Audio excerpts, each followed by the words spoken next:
Welcome to the Hermetic Astrology Podcast. I'm Gary Caton in Waynesville, North Carolina. You can find me on the web at dreamastrologer.com. And today is Friday, May 8th, 2020. It is Venus Day, Venus Hour, and currently Venus is culminating over the local midheaven. So it's a wonderful time to talk to you some more about Venus. Last month we talked about how the visual appearance of Venus at greatest brightness is mirrored by her appearance in the evening sky, right? Which is what she was recently doing. It mirrors the same place in the zodiac, and yet in 5 weeks, or sorry, in 10 weeks, she'll be appearing in the eastern sky at dawn, in the same place in the zodiac that she was in the evening sky at dusk. There's this incredible transformation in between where she joins with the sun in this invisible journey. She joins with the sun in the same place in the zodiac. So there's three very different appearances of Venus that nonetheless are joined by zodiacal placement. And we talked about viewing that as an alchemical journey, as a journey of transformation. And so hopefully you've had some time to wrap your head around that. I shared my dream that I shared with y'all last time. I shared it with my dream group and got some really great mileage out of that about my own personal journey. And so hopefully you've had a chance to do some similar stuff and really settle into the nigredo, settle into the darkening. If you hadn't, there's still plenty of time. In fact, it's not a one and done kind of thing, right? I'm going to be sharing some more about some activities that I've been doing that I think are worth thinking about. But yeah, I think it's important to revisit Venus retrograde from many different lenses. And so I want to talk a little bit more this time about the astronomy of retrogrades, because overall, I think this is a vastly underappreciated aspect of planetary motion. The actual astronomy, and not just the sky astronomy of it, like understanding the evening sky appearance versus the morning sky appearance and that sort of thing, but also the astronomical aspects of it in terms of where and how Venus is appearing vis-a-vis the ecliptic plane. Is she above the ecliptic plane as she is now? Is she below the ecliptic plane as she will be later?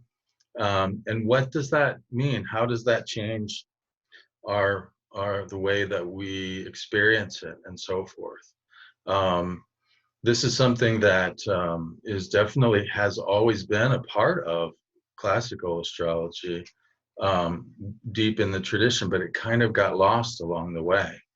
And so I find it to be really, really tremendously important. Now, I should say that there's one aspect of the astronomy that modern astrologers have definitely gotten right.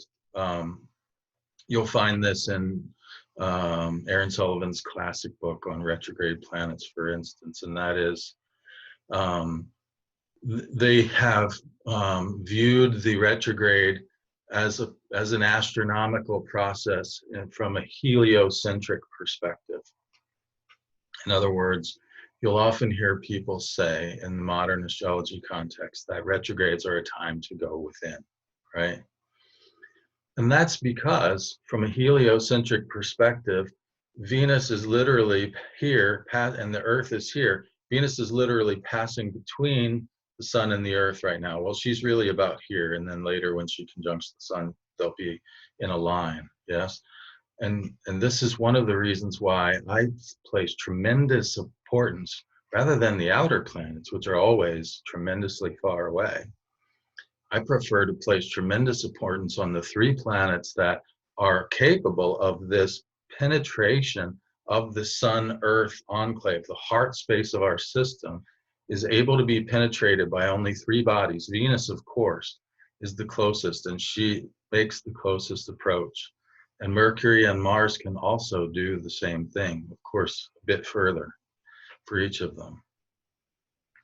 But Venus is the closest neighbor that we have. She's a sister planet. And when she comes into the retrograde, she is approaching the absolute closest. And that's why on either side of the retrograde, she is her brightest, because she's closest, you see? So far from being in a shadow, she is actually casting shadows. And I saw, it's really interesting, you know, I've been harping on this for some time. I'm sure some people see it that way. I like to think it as preaching, you know, preachers often, you know, hit on the same message a few different ways because it's an important message, right?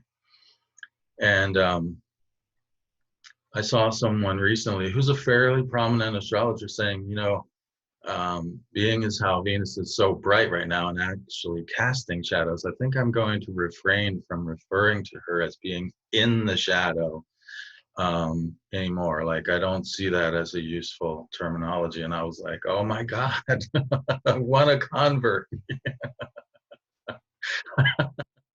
It's not really about me winning a convert. It's about, you know, and that truth might change for her, or it might change for somebody else. And that's the point, actually, is that we are capable as individuals and as a community to change our viewpoints, to see things from different perspectives. This is healthy.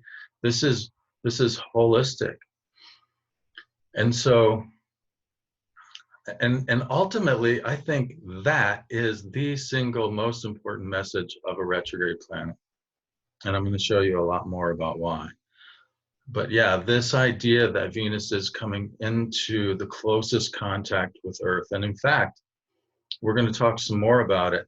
This particular retrograde for Venus, because they're different, all retrogrades are not the same. We can't talk about Venus retrograde in generic terms. I mean, we can, but we also have to talk about it specifically in Gemini. This is the place where she did the last time she was here and did her retrograde journey. She literally crossed across the face of the sun. This is the transit of Venus that astronomers call. So there's literally this journey through the heart of something, the very heart of something. And Venus does not do this in any other of her retrogrades. Yes, she's closest to the Earth. So yes, in general, Venus retrogrades are going to be about going within. But she's either very high above or very below, far below the sun in the other retrogrades. So there's not this centering. There's actually this movement to one side or the other that happens in those retrogrades where the perception is shifted, right? It's not centered. It's actually unbalanced in a way, which, you know, having your center being taken from your center forces a new balance, right? So that's why retrogrades are often experienced that way. But this one is the one where she crosses the ecliptic plane in a downward fashion at the same time that the sun is nearby. So she's crossing the ecliptic plane with the sun, and that's a very dramatic thing. And that's, in other words, Venus is most in touch with the Earth plane at this point. So Venusian ideas, Venusian principles are very available to the Earth consciousness at this time. Not the same way. They're off to one side or the other in some of the other retrogrades, but this one we can get right to the heart of something. We can understand the harmony and the beauty and the symmetry and all these Pythagorean ideals that astrology was based on. We can really tune into those now during this retrograde. but from a heart place, right? From not necessarily with our mind, from a heart place, we can understand the tremendous value and the tremendous um, connection that is possible through this symmetry and beauty and harmony, right? Um, so yeah, so going within, certainly, um, but yeah, I'm going to invite you to, I'm a photographer and I take a lot of sky photography, but I also like to photograph nature and stuff. I'm going to share some of those here in a little bit. And if you're listening on the audio version, this is a particular episode where you might want to tune in to the YouTube version, because it's going to be fairly graphically heavy. I'll do my best to describe it in a way where you can still get a good bit out of the audio version, but you might want to tune into the video version at some point over on YouTube. You can find that just by going to YouTube and searching my name, Gary P. Caton, or Hermetic Astrology Podcast. I think you can find it either way. But yeah, just like a photographer, as a photographer, I know that if I change my lens, it dramatically changes the output, the kind of image that I'm capable of generating, right? If I go around only shooting with one lens, there's a very limited range. The range of my images will be very limited. I'll be stuck in a box. But if I change lenses, I can dramatically increase the amount of perspectives that I'm capable of capturing. And I think this is a wonderful metaphor for us as people living lives and as astrologers. The ability of astrologers to change their lens and to see things from different points of view, I think is so vital, because when you get stuck in one point of view, you become prone to exaggeration and errors in perception that aren't necessarily true from other points of view, but you see it as the truth. And you hear people all the time, chastising other people for not seeing their point of view. And it's like, well, maybe from over here, it doesn't quite look like that, which is often the case. Yeah. So I think it's really important. And so I want to share with you, I think it's really important from a heart place too, in that if we are, when we're capable of changing our perception, we're more capable of connecting with other people, because we can learn to see things from other perspectives, and therefore we can stretch ourselves to see things from where someone else is, And as a counselor, I remember very clearly, one of the very first lessons that I took to heart was, this seems very simple, but start where the client is. Yeah, start where they are. That's the best starting place. The only way you can do that is by removing yourself from where you are. Yeah, to some degree. And so this exercise of learning to change one's lens is an exercise in learning to remove yourself from where you are, and to change your perspective, and to grasp other perspectives. And it's a wonderful exercise in being human, I think. All right, so I'll stop preaching for a moment and get on to teaching. I'm going to share my screen here. So I made a little slideshow from some other slides that I have, where I've done this talk since about 2015 on the Venus retrograde loops. Donna Van Toen was one of the first to embrace this material. She had me deliver it in a workshop up at the state-of-the-art astrology conference in Buffalo, and I really appreciate her support. Donna was a great supporter of, I mean, the name of the conference said it all, state of the art. So if there was anywhere I was going to be able to present this material, I figured it would be for her. She embraced it, and in fact, the people there embraced it. I remember one of the younger astrologers that was there, I got into the elevator at one point, and he says, man, he says, if I hear one more time how great you and your presentation were, I'm going to have to punch you. And I mean, that's just the way guys compliment each other sometimes. But yeah, it was really well received. And I thought, wow, because you never know, when you challenge the normal way of seeing things, some people are like, I don't want to do that. Um, so yeah, this is a combination of several different versions that I've given this talk. And I want to start out with just a very basic idea. So let's say that we have a cylinder, right? It's round and then elongated, right? Now, if we view the cylinder from either head on or above, depending if the cylinder's, sitting on a table or something, right, and we're viewing it from above, directly above, we're only going to see a circle. We're not going to be able to really see the depth of the thing, right? If we turn it, if we flop it on its side and keep it, and it's perfectly flat and it's not rolling around, we're only going to see a rectangle, right?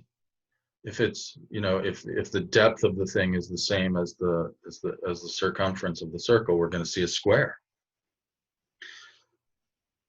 And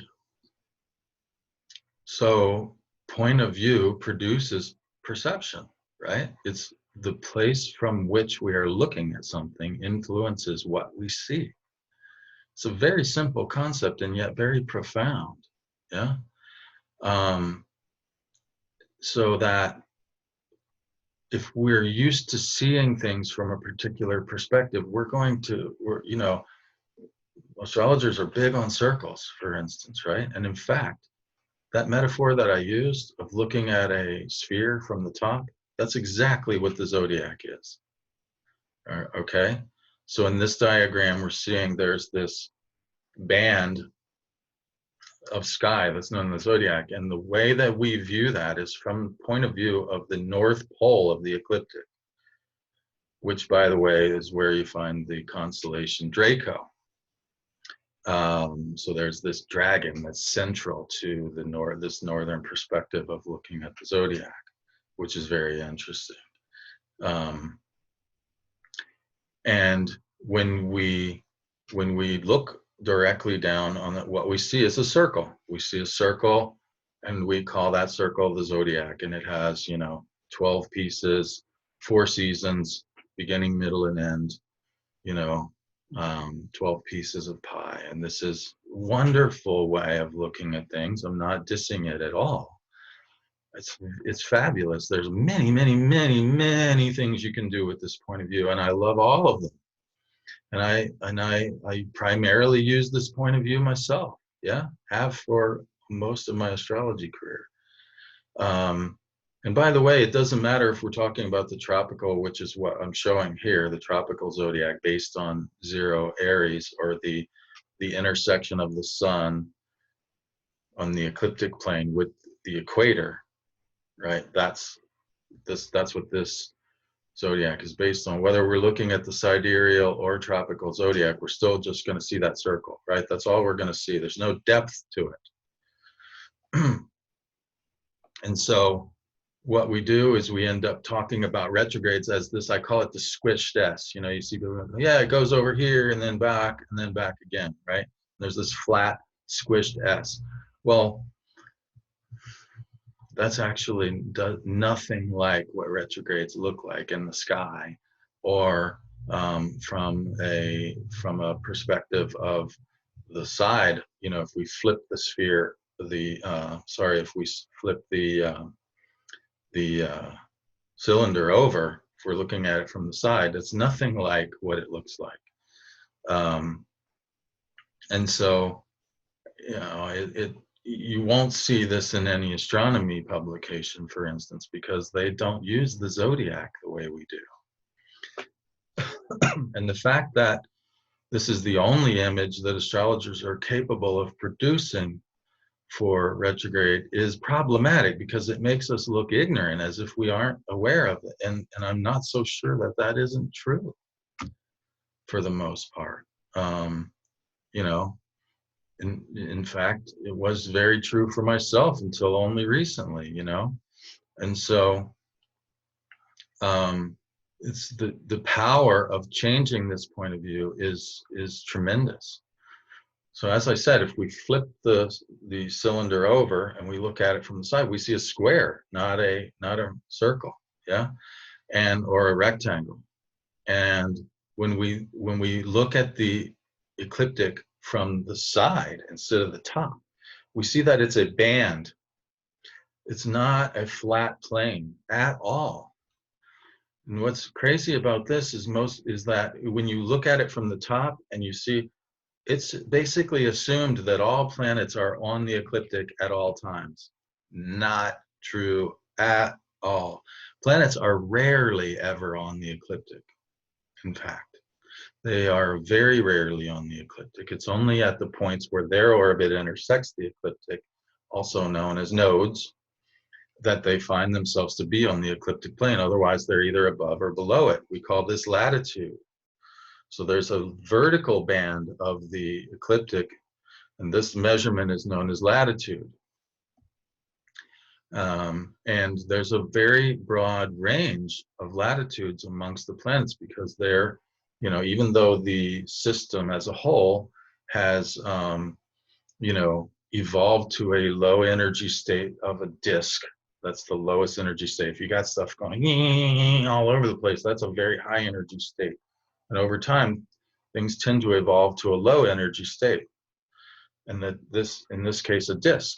All the planets are on relatively the same plane. Most of the time they're near the ecliptic, planets are, but they're not, very rarely ever on the ecliptic. And as you can see here, Venus, of course, is the one that varies the most from the ecliptic, because, you know, if I were close to you and I stand on a chair, I'm going to be towering above you. Whereas if I'm across the room from you and I stand on a chair, it's not going to change the way you see me all that much. I'm standing on a chair, but we're still relatively on the same plane, you see.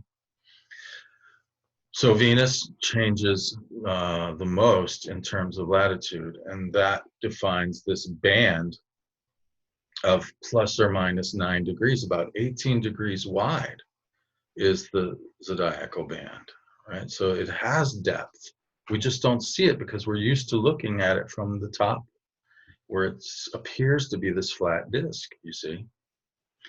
But when we flip it over and we look at it from the side, it's quite a different picture. And in fact, you know, that little Squish Test, as I said, that's nothing like it looks like in the sky. This is what it looks like in the sky. This wonderful loop where she dives 8 degrees south of the ecliptic and then comes back up and crosses. There's this incredible depth to it, so that it looks anything but this little squished S. It's very dynamic. It looks like the loop on a roller coaster ride, right? And in fact, you can see this with your eyes, with Venus especially, and I've documented that here with 3 photographs from 2015. This first one, this is actually not what it appears to be. It appears to be me standing there with casting a shadow against a static photo, but this is actually live. This is one exposure. The shadow results from me moving into place to get the photograph. It's a long exposure. This is me pointing up going, wow, look. And here we see Venus very much north of Jupiter and Regulus, right? Very much to the right in this case, which would be towards the north.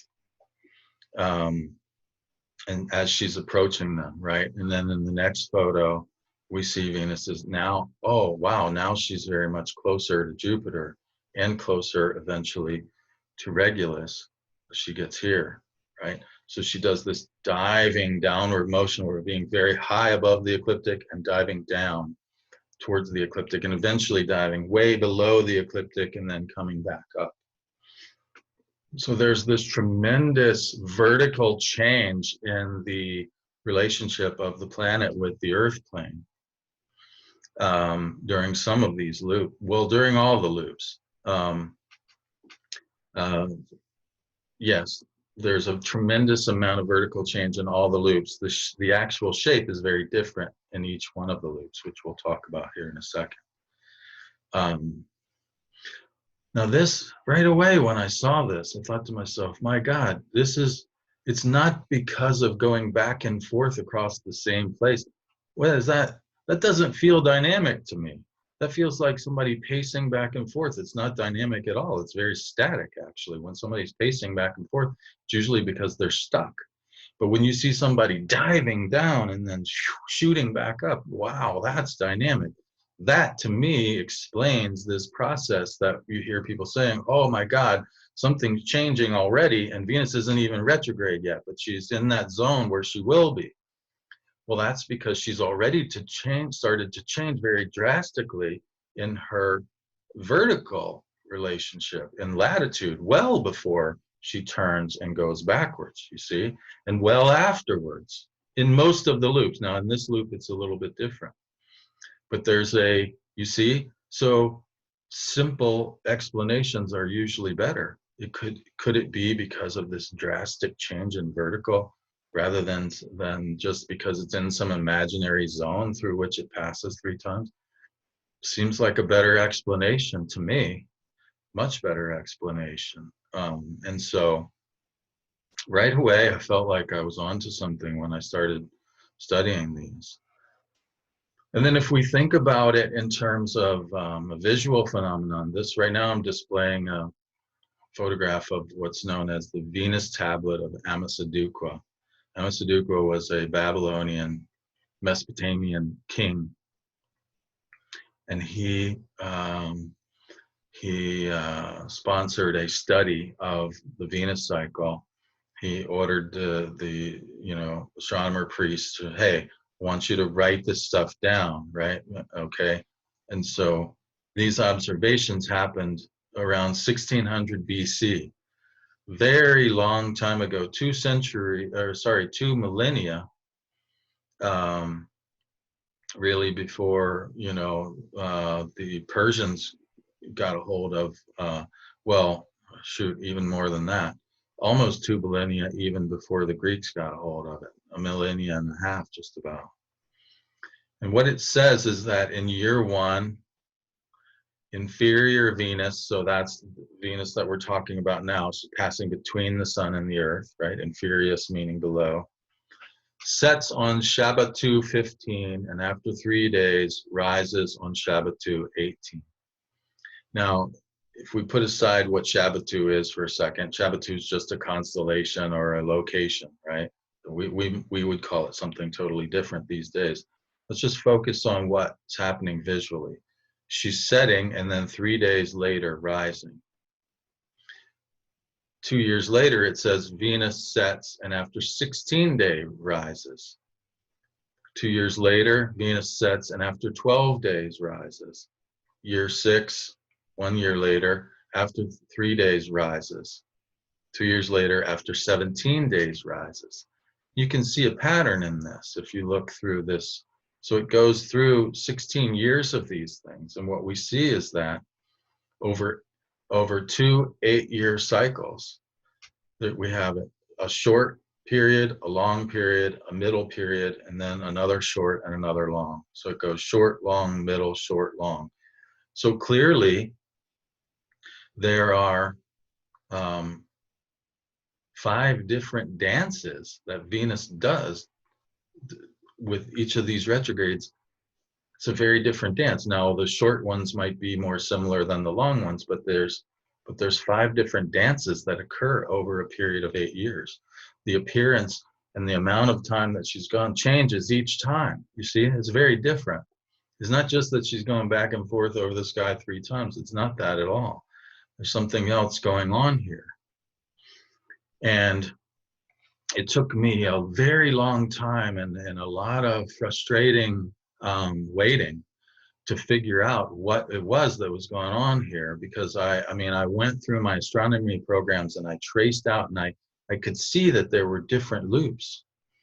And then what happened was, over a long period of time, there was this one loop and it was making like a Z shape, big Z shape, when this Squish Test, but it was like this elongated Z. And then it started out, Venus was going up in the Z.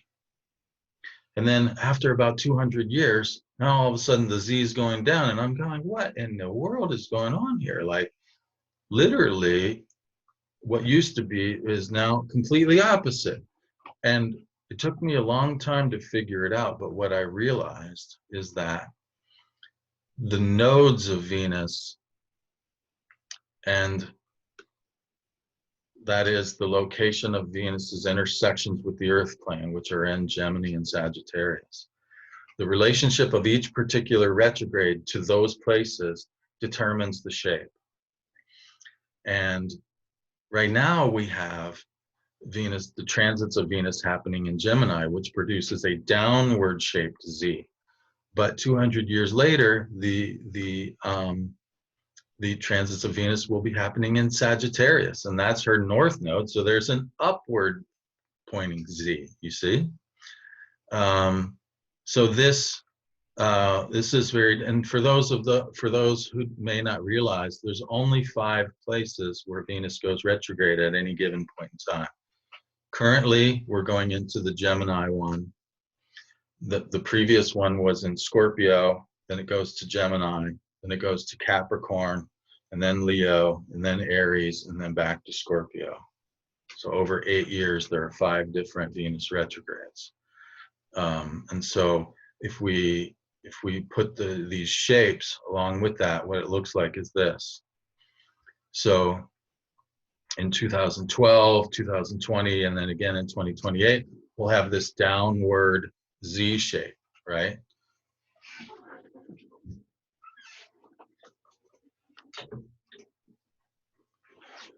And then before that, we had the one in Scorpio, which is more one of these loops that starts out and goes down below and then comes up, right? And then there's the one in Leo that also comes down and up, but you'll notice the Scorpio one is skewed off to this side and the Leo one is skewed off to that side. So they're same idea, they're both southward loops, but one's skewed this way and one's skewed the other way. And then we have the northern loops, which are in Aries and Aquarius, Capricorn. So 5 different loops, 5 different shapes. And so we would actually expect from this, we would expect the experience of that retrograde to have a unique flavor, because it has a very different shape than any of the other 5. So yes, Venus retrogrades are about going within, because she's passing between the sun and the earth, but in a very special way each time, you see? And if we look at what that looks like currently, this is the diagram for the current Venus retrograde. You can see that earlier she passed by the Pleiades, and the Pleiades are actually pretty far off the ecliptic, and the fact that Venus went right by the Pleiades tells you that that's unusual. There's only once in every 8 years that she does that. And then she goes along and she actually stations right by the tip of the horn, and then she comes down the horn and kisses the forehead of the bull, and then comes out and goes back up the other horn, which is, I mean, that's pretty radical in and of itself. In 2012, it was even more aligned with the horns. Now it's starting to move off of it a little bit. And if we widen our scope, this is what it looks like in terms of the broader band, right? So that if we look at the ecliptic plane in terms of what's all the stars that are around it, we can see that above Taurus, we find the constellation of the Charioteer, Auriga, And below Taurus, we find the constellation of Orion. And this is, in fact, the same place where Uranus was discovered, right between the horns of the bull. So this is something that I talk about in my series on the discovery charts of the outer planets, and that there's this high, middle, and low expression available. And so this retrograde will also speak to our relationship with Uranus to some degree, and therefore our relationship with technology.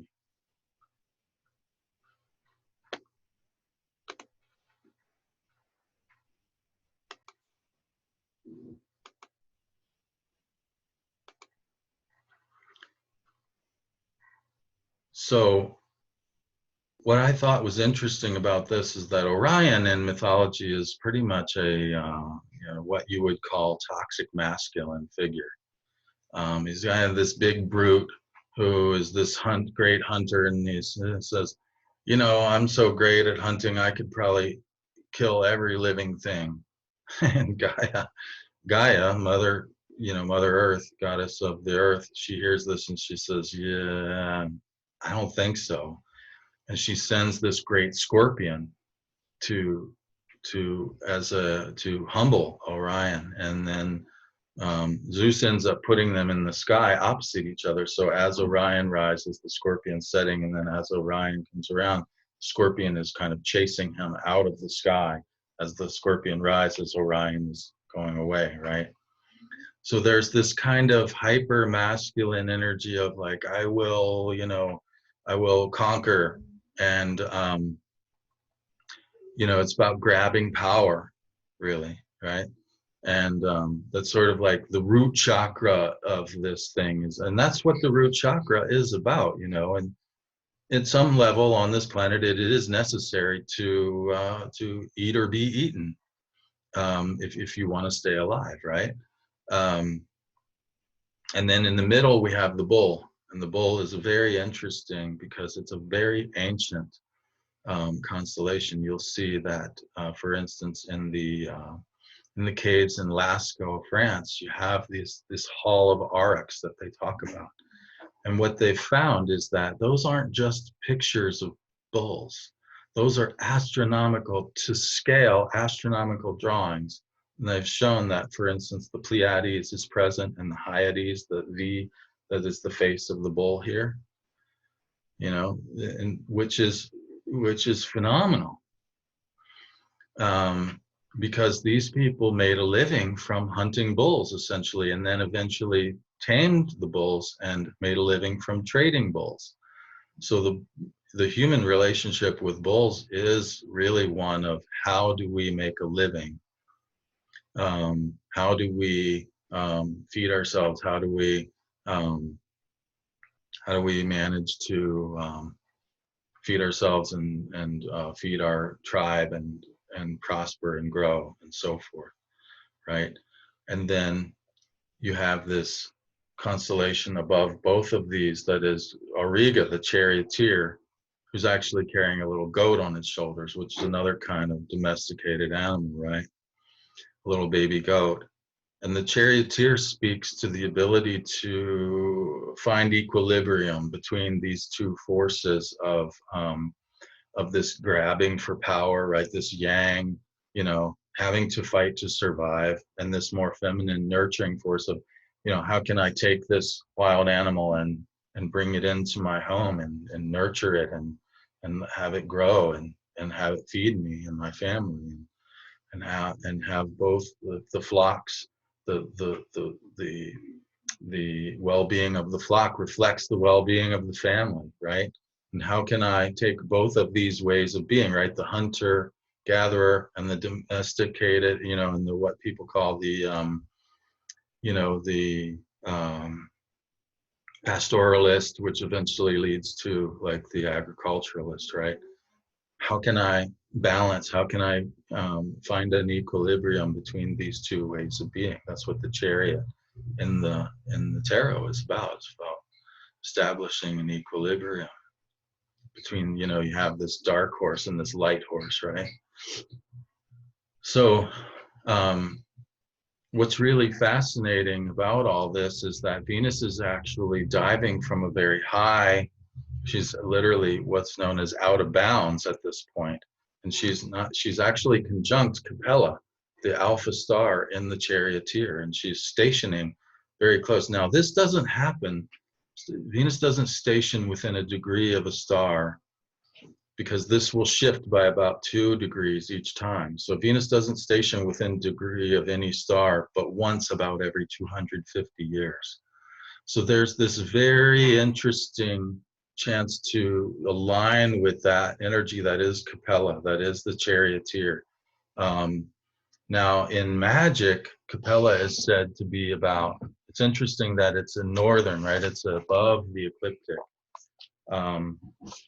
So in the north, it would be higher than the, and in magic, you know, according to Agrippa and other sources like that, it's said to exalt, to honor, to make acceptable before kings and queens and princes. Also, it says it helps teeth and is very medicinal. So that's very interesting. I got some chaga mushrooms lately as a way of, you know, keeping my immune system, and I think I'm gonna make a tincture, for being that it's supposed to be medicinal. I think I'm gonna make a chaga tincture as Venus is stationing with the star. But there's a lot of things that you could do magically with that. You could make a talisman for gaining the favor of high-ranking people, you know, for instance. And then she's going to come down and do this Z shape through this bull, and then go right across the club hand of Orion. So she's literally linking these 3 energies together. She's drawing down the high energy and bringing it into the low. And this just reminds me of the whole idea that is central to Hermeticism, and indeed to classical astrology, that at birth, this human soul comes through the planets, through the spheres of the planets, and takes on the raiment. So this would be, you know, like I would have a shirt of Jupiter, and then I would have a, you know, or an outer, you know, like, I don't know, cloak of Jupiter, and then a shirt of Venus, and so forth, right? I would have these layers of clothing that I got from each of the planets as I came down through the spheres, and then that's how I get my unique character in this lifetime. And then as we're leaving, we shed those and return to the source. Yeah, it's a wonderful myth. And in fact, in Hermeticism, in the Hermetica, there's a part of this myth where it talks about the original human, who seems more like a light being to me than actual human as we know them, went up through these spheres and looked back down on nature, and there was this love affair between this high and low, and that's how we became, although we are immortal in one sense, in our minds and our imaginations, we're capable of just about glimpsing eternity. We are also subject to fate, and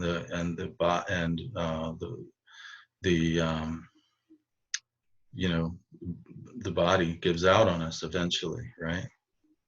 So there's this, and in fact, even before this part, in the early part of the myth, there was this original light, and it separated from light, and then the darkness came out of the light, and the darkness called out to the light, and the light answered and infused the darkness with some of its essence. So there's this incredibly beautiful interplay between, in both cases, in the original, you know, sort of form of it, and then later as the human is gazing upon nature and falls in love with her, there's this calling out of the high and the low. There's a wonderful passage, abyssas invocat abyssum, yeah, the deep calleth out to deep. The high deep and the low deep are calling out to one another. They yearn for integration. And look at Venus. That's exactly what she's doing. She's coming along and saying, I can do this. I can mix and weave together the high and the low and the middle even. It's an astounding thing. That now, if you're thinking that all planetary motion is always on the ecliptic and you're trying to stay right in that middle, is this going to be a pleasant experience? Probably not, because guess what? You're going to get forced off of that middle.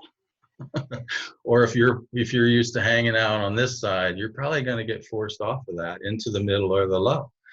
Are you going to be able to stay on one net? Probably not. There's this tremendous dynamic energy that's going on here. So if you want things to stay normal, that's probably not going to happen. Now, the wonderful thing about that is hardly anybody's expecting anything normal right now, which is interesting in and of itself. But if we can, like a photographer,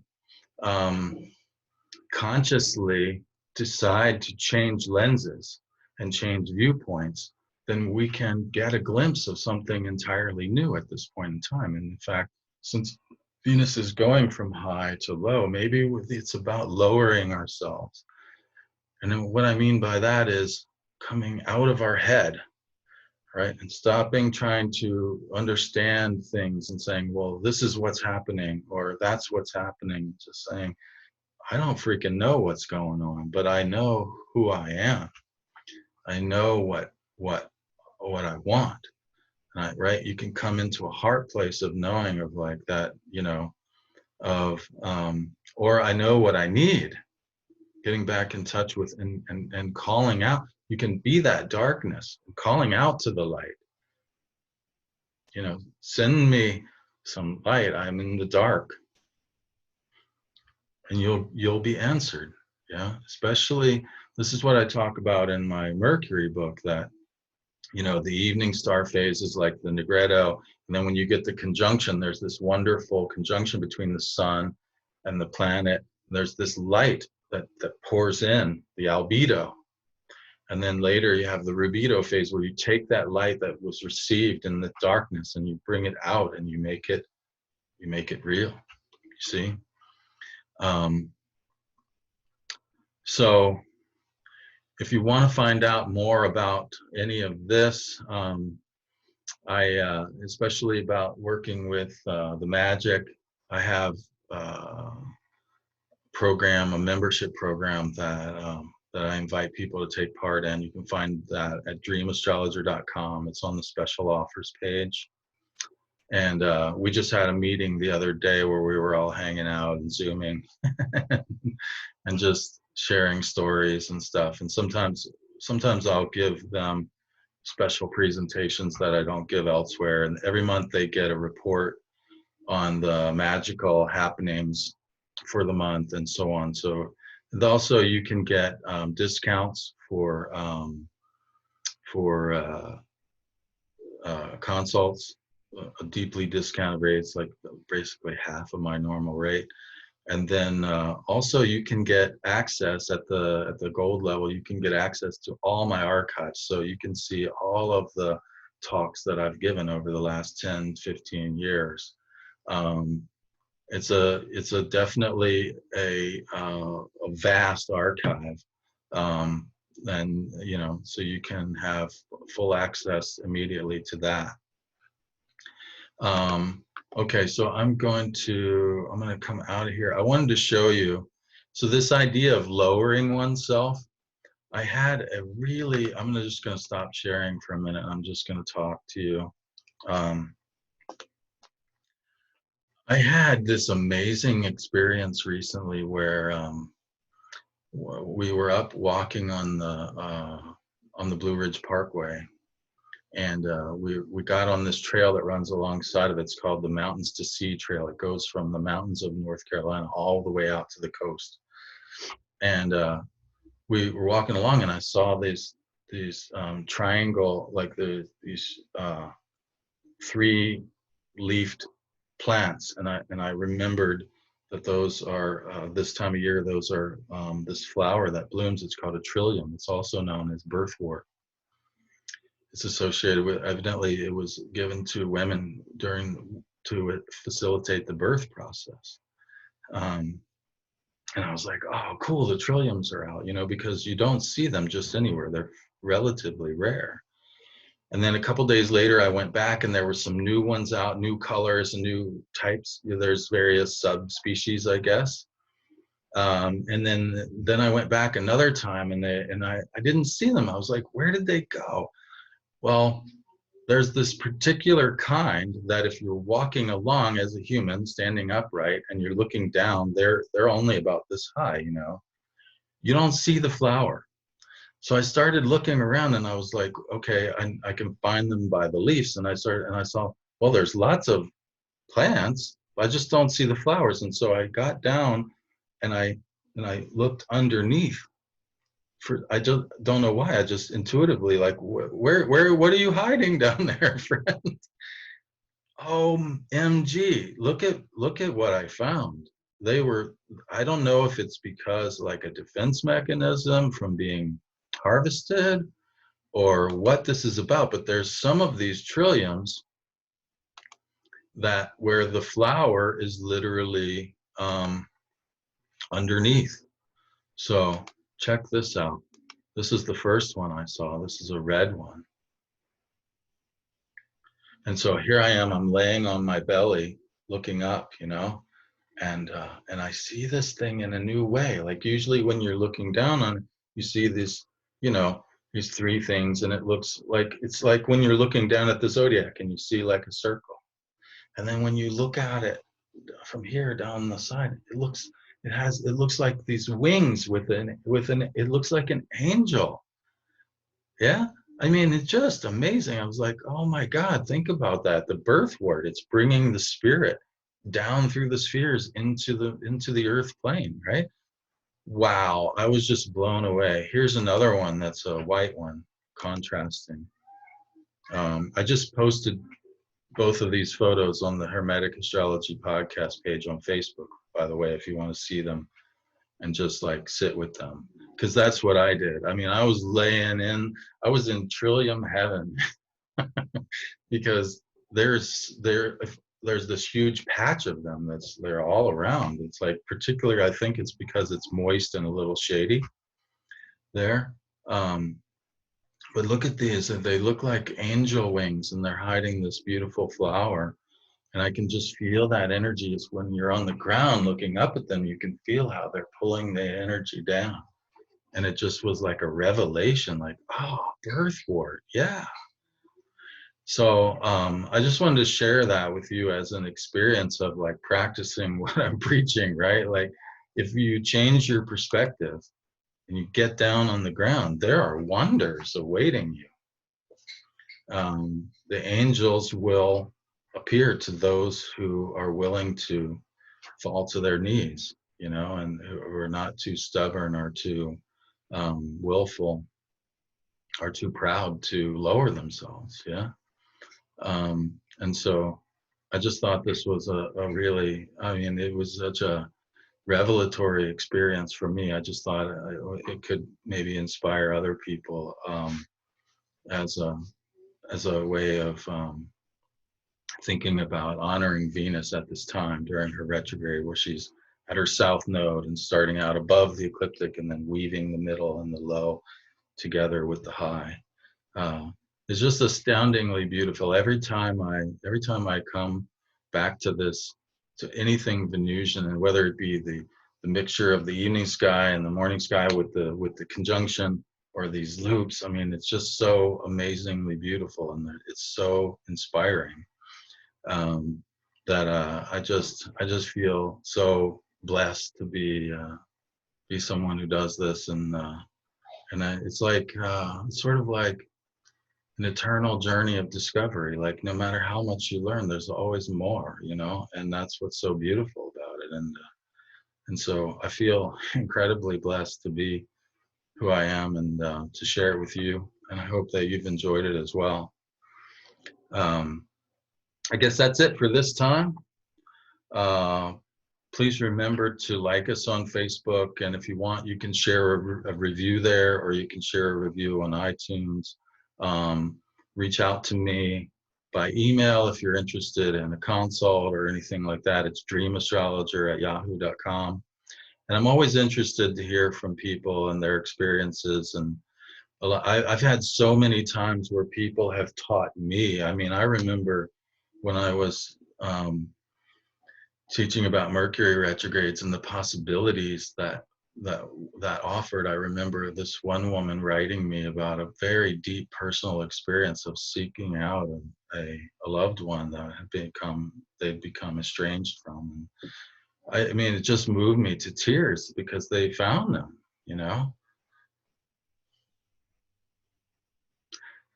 And the idea that anything I said could have inspired or been a catalyst for something like that, it's just like, oh, you know, that's what I do this for. And so here's hoping that you can have a piece of that magic. So until next time, bright blessings of Venus retrograde. And may we all find our low point that is the foundation for our high. Aho.